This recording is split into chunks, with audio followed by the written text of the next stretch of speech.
नमस्कार. पेरेंट अकॅडमीच्या या व्हिडिओमध्ये आपलं पुन्हा एकदा स्वागत आहे. आज एका गमतीदार प्रश्नावर मी तुमच्याशी बोलतोय.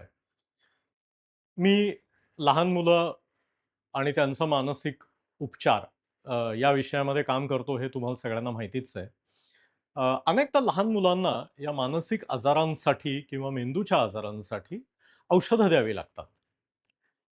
आणि अनेक लोकांना ही औषधं एक्झॅक्टली काय करतात किंवा कशासाठी औषधं द्यावी लागतात, ह्याची अजिबात माहिती नसते किंवा त्यांच्या मनात विविध प्रकारच्या भीत्या असतात, गैरसमज असतात आणि त्यातून अनेक वेगळे-वेगळे प्रश्न उभे राहतात. कमालीची गरज असताना ती औषधं दिली जात नाहीत.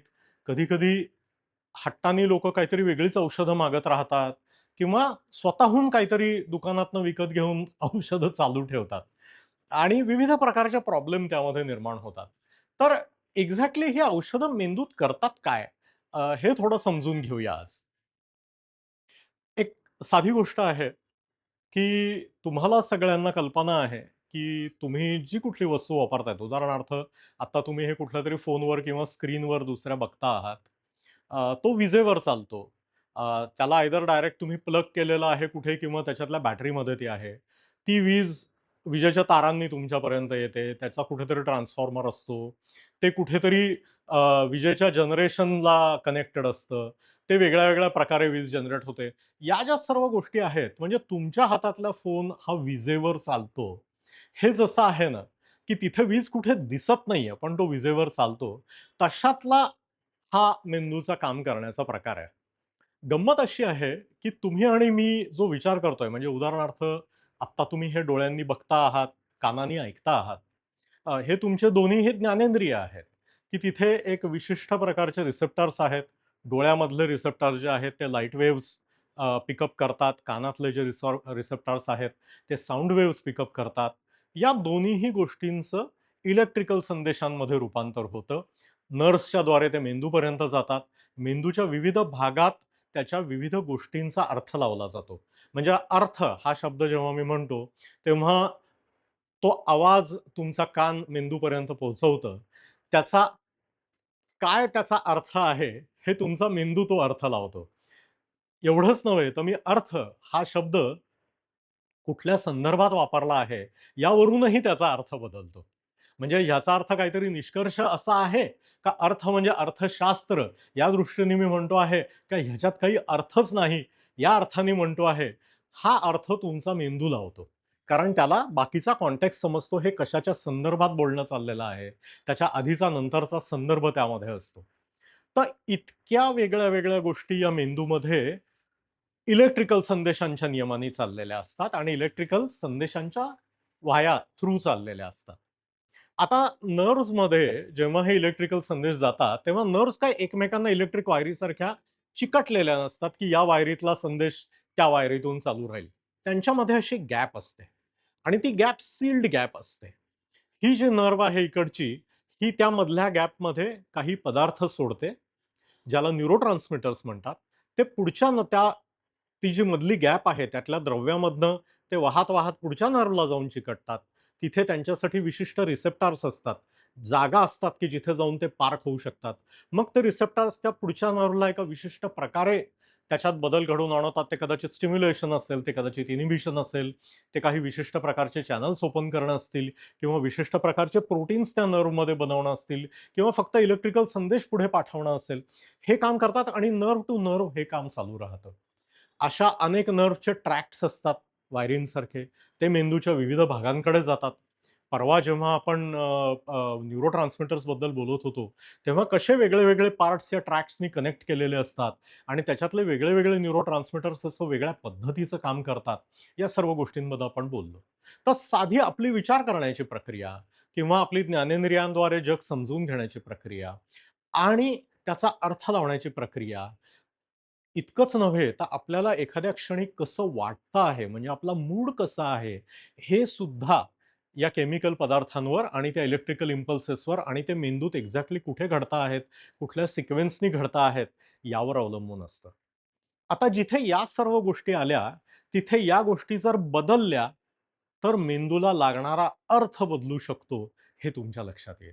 म्हणजे उदाहरणार्थ, गमती-खातर असं धरा, की मी जर अशी कंडिशन तुमच्या मेंदूमध्ये बनवू शकलो, की ह्याचा अर्थ दरवेळी पैसा एवढाच तुमच्या मेंदूमध्ये लागेल, तर विचार करा तुमच्या आयुष्यामधला अर्थ हा किती प्रकारे बदलून जाईल. कारण दरवेळी कुणीतरी अर्थ हा शब्द वापरला, की तुमच्या मेंदूमध्ये पैसा एवढी एकच गोष्ट त्याला समजेल. इतकं स्पेसिफिक काम मेंदूत अजून तरी करता येत नाहीये. कदाचित 20-25 वर्षात करता येईल. पण समोरची माणसं काय सांगता आहेत, त्याचा आपल्या मनामध्ये संदर्भ कसा लावायचा, त्यावेळेस कुठल्या जुन्या स्मृती बाहेर काढायच्या, कुठल्या स्मृती दबलेल्या ठेवायच्या, इतक्या महत्त्वाच्या गोष्टींमध्ये सुद्धा या नर्व्हज, त्याच्यातनं जाणारे इलेक्ट्रिकल इम्पल्सेस आणि त्याला हे सगळं करणारे न्यूरोट्रान्समिटर्स या सगळ्यांचा भाग असतो. त्यामुळे आपण जी औषधं घेतो, या म्हणजे 3 किंवा 4 प्रकारची औषधं सायकियाट्रीमध्ये सर्वात कॉमनली वापरली जातात. त्याच्यातला एक गट आहे ज्याला अँटी डिप्रेसंट आणि अँटी अँक्साइटी मेडिकेशन म्हणतात. म्हणजे चिंता, काळजी, भीती, उदासीनता किंवा मंत्रचळेपणा, वारंवार त्याच गोष्टी करणे किंवा तेच विचार करणे, ह्यात अडकणं, ज्याला ओ म्हणतात. त्या गटावर काम करणारा एक औषधांचा गट आहे.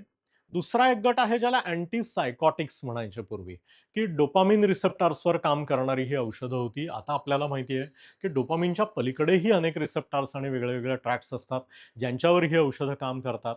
मुख्यतः अतितीव्र मानसिक आजार किंवा भ्रम होणे किंवा भास होणे ह्याच्यामध्ये त्याचा उपयोग होतो.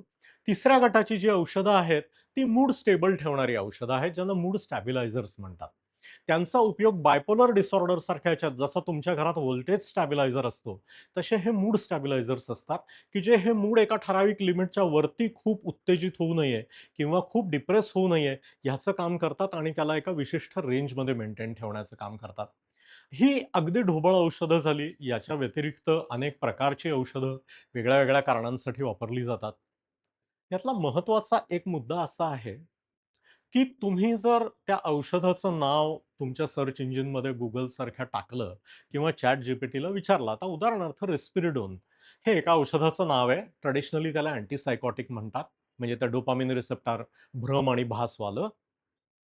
तर तुम्हाला त्याच्यात जी माहिती मिळेल, ती ॲक्चुअली या प्रकारची असेल, की हे स्किझोफ्रेनियावर वापरलं जाणारं औषध आहे, असं वाक्य तुम्हाला त्याच्यात वाचायला मिळेल किंवा हे बायपोलर डिसऑर्डरमध्ये वापरलं जाणारं औषध आहे, असं वाक्य तुम्हाला त्याच्यात वाचायला मिळेल आणि तुम्ही म्हणाल, की "अरे, मी तर डॉक्टरांकडे चिंता, काळजी आणि भीतीसाठी गेलो होतो किंवा मी माझ्या मुलाच्या ऑटिझमच्या ट्रीटमेंटसाठी गेलो होतो. तर मग हे स्किझोफ्रेनियावरचं औषध डॉक्टरांनी त्याला का दिलंय?"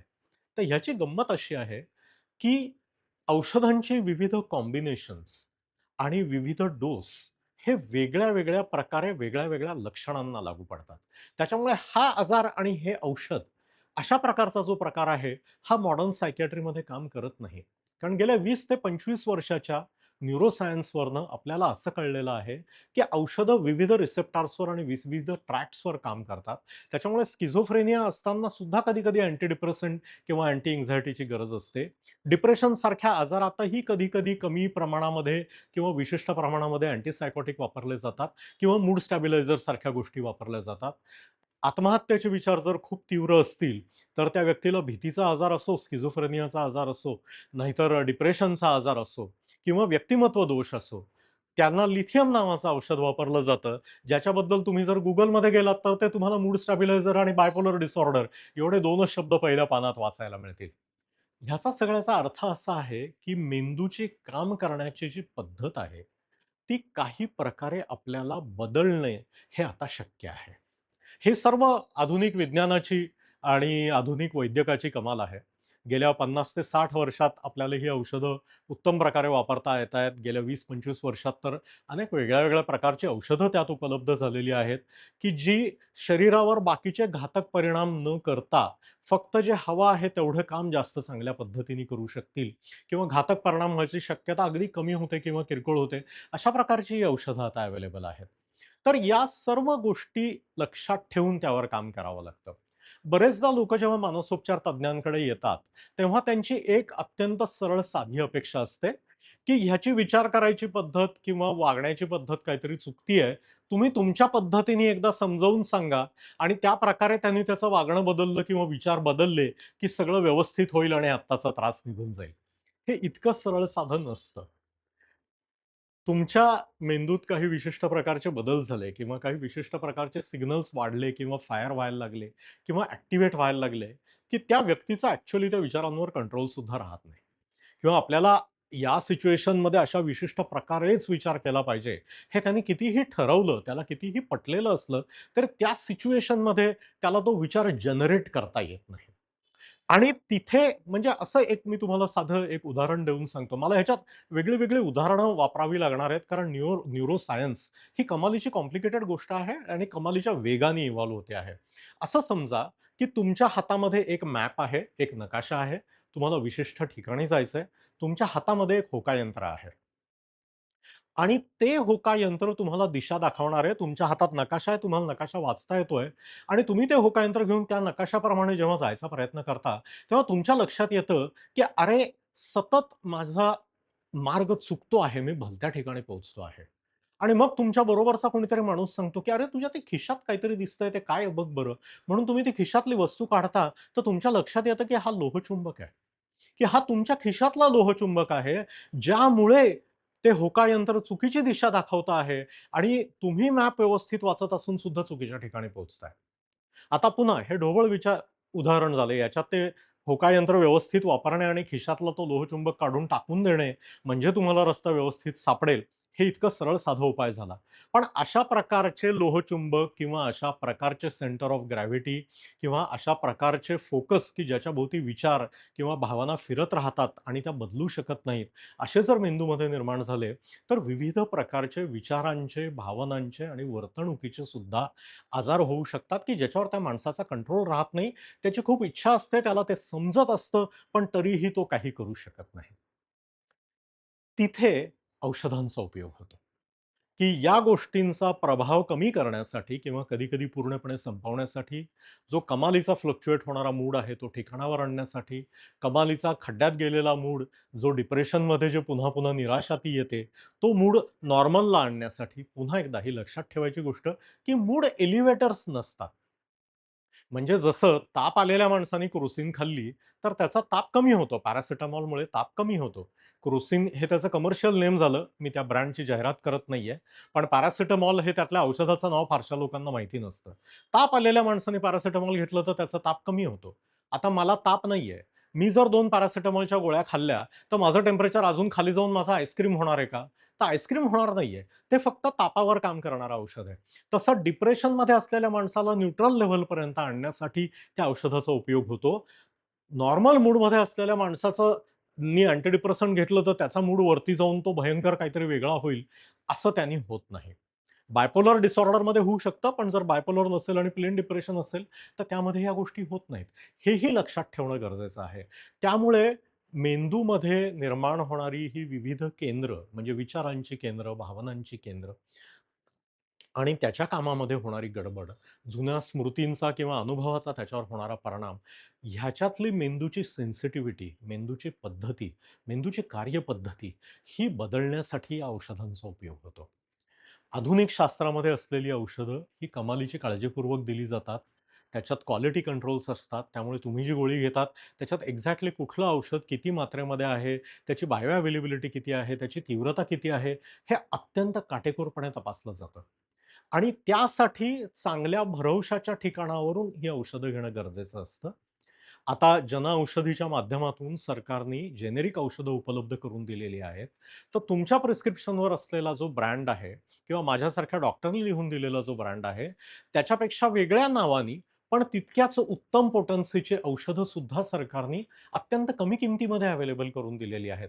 तर तुमच्या जवळपास जर जनऔषधीचं दुकान असेल, तर तिथे जरूर औषधांची चौकशी करा. तुम्हाला तिथे अत्यंत चांगल्या दर्जाची औषधं ही कमी किमतीमध्ये मिळायची शक्यता आहे. आपल्या देशामध्ये एक अजून मोठी गमतीची गोष्ट आहे, की बरेचदा म्हणजे आता हे कायद्याच्या पूर्ण विरुद्ध आहे. पण या गोष्टी होतात, सगळीकडे होतात हे आपल्याला माहिती आहे, की तुम्ही एखादी जुनी चिठ्ठी घेऊन मेडिकलच्या दुकानामध्ये जाता, औषधांच्या दुकानात जाता आणि त्याला सांगतात, की "हे आमचं औषध आहे, दे." तुम्ही नेहमी औषधं घेणारे असता, ओळखीचे असता, तो आपलं तुम्ही सांगाल ते औषध तुम्हाला देऊन टाकतो. आणि बरेचदा लोकं स्वतःची लक्षणं इंटरनेटवर टाकून, त्याचं डायग्नोसिस करून, त्याच्यावरचं औषध शोधून, स्वतःहून जाऊन असं मागतात. नुकतंच माझं जुनं प्रिस्क्रिप्शन हे एआयनी मॉडिफाय करून, स्वतःला हवं ते त्याच्यावर लिहून, माझी सही तिथे खालती तशीच कायम ठेवून, ते फक्त त्याचा फोटो मेडिकल स्टोअरला दाखवून तिथून औषधं घेतलेले गृहस्थ मला भेटले होते, स्वतःच्या मुलासाठी. नाही काय आहे ना, आम्हाला यायला उशीर होणार होता, तर म्हटलं मग निदान 2-3 महिने तसंच चालू ठेवूया. म्हणून ते केलं आणि हे एक अजून एका ॲडिशनल औषधाची आम्हाला सूचना मिळाली होती, तर तेही प्रिस्क्रिप्शनमध्ये ॲड केलं. अशी करणारी लोकं भेटतात.